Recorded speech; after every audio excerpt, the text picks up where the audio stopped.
Hey guys, so I'm going to be talking about two different sets of science standards and talking about some things that I thought I knew about them, some things that I've learned, and then what I'm going to do with that new learned information as I go into my future classroom.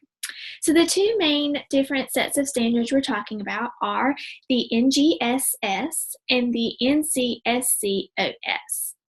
I know that's a mouthful of acronyms, but us teachers like acronyms instead of saying it all one big way.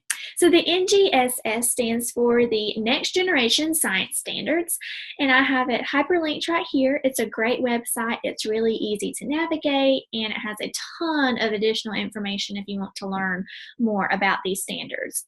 So first of all, I didn't even know that we had these Next Generation Science Standards. I just thought we had the North Carolina Standard Course of Study. So this was super fun for me to learn about and something new to take into my future classroom. So at first, I thought, well, are these related to Common Core?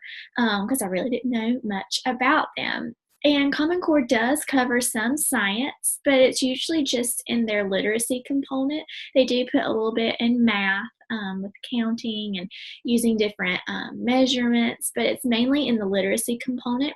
But these are two separate standards. So that is something to keep in mind. Common Core and the Standard Course of Study, and then these new next generation standards. So I also saw this next generation and I started thinking 21st century learning. So these are solely about technology. That's not so correct. It is a newer version of science standards, so technology and 21st century learning is plugged into that, but they are categorized in three categories: practices, concepts, and ideas. The practices are science and engineering practices, the concepts are cross-cutting concepts, and then the ideas are disciplinary core ideas. And so that is how these standards are broken up. Lastly, I thought, well, are these only elementary standards? What grade levels are these? These are K-12 standards. They focus on a K-12 framework, which makes sense because science is all grade levels, so they build upon each other. So it's really, really cool. So these are new, and they are beginning to be implemented. And basically, the main difference between these standards and the standard course of study is these are a makeover. It's the same type of material, it's just taught in a different way.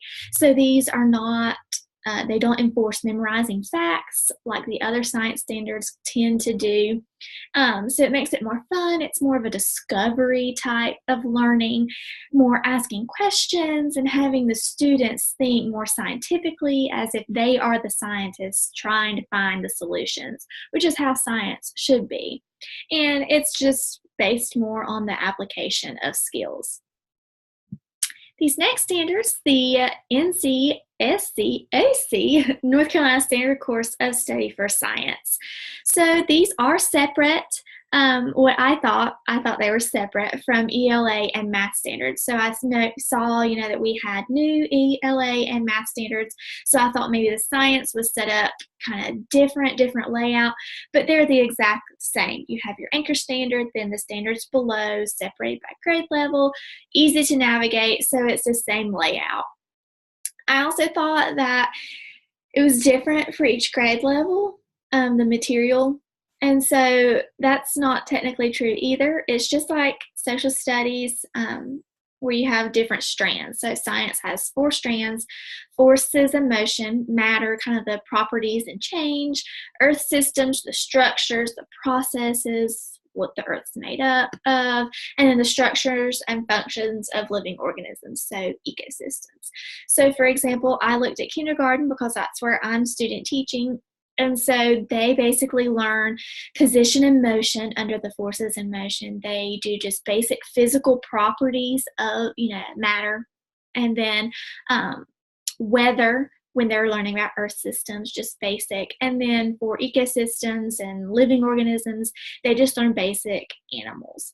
So that's kind of an example of how it progresses, and then each grade level just dives deeper. So it's not different content each grade level. It's same concepts, just a little bit more diving in deeper and analyzing within those strands. So what do I do with this information now? So now that I know about this, it's kind of cool seeing how they both intertwine. So both the NGSS and the Standard Course of Study / Common Core, they have the same goal. Their aim is to have students prepared in elementary, middle, and high school to not only learn science appropriate for the grade level, but to learn the skills and structures of science to take beyond the classroom walls, which is what we want our students to leave our classroom with, having those skills and knowledge, because you walk outside and you see science outside. So you need to have a basic foundation and understanding of these skills so you can apply them and be scientists and learn to live in this world, because science is everywhere and that's our goal. So with this information, you now as teachers kind of have a grasp of, oh, we're not just teaching to the test or teaching to the standards, we're teaching these students to live in our society. So that's kind of my view on both of these standards, seeing their differences, seeing their similarities, and how we as educators can use that information to better prepare our students. So I've added a link. This is a really great article, just some keys and tips for science teaching. I myself don't feel quite as confident about teaching science starting out right now, so I thought this would be a great resource to throw out to some of you if you are in the same boat as I am. And I have this visual, just some great words that make me think of science. Having the problem solving, obviously the scientific method, 21st century thinking and processing, just having critical thinking, solutions. So these are just some words that made me think of science and how I want that to look in my classroom. So I have these questions for you to think about. What does science look like in your future classroom? Do they have some of these similar words? Is it something different? And then what are your thoughts about these standards? I'm super excited to see and learn from each of you to just better understand these standards and what they look like and how we can use them in our future classroom.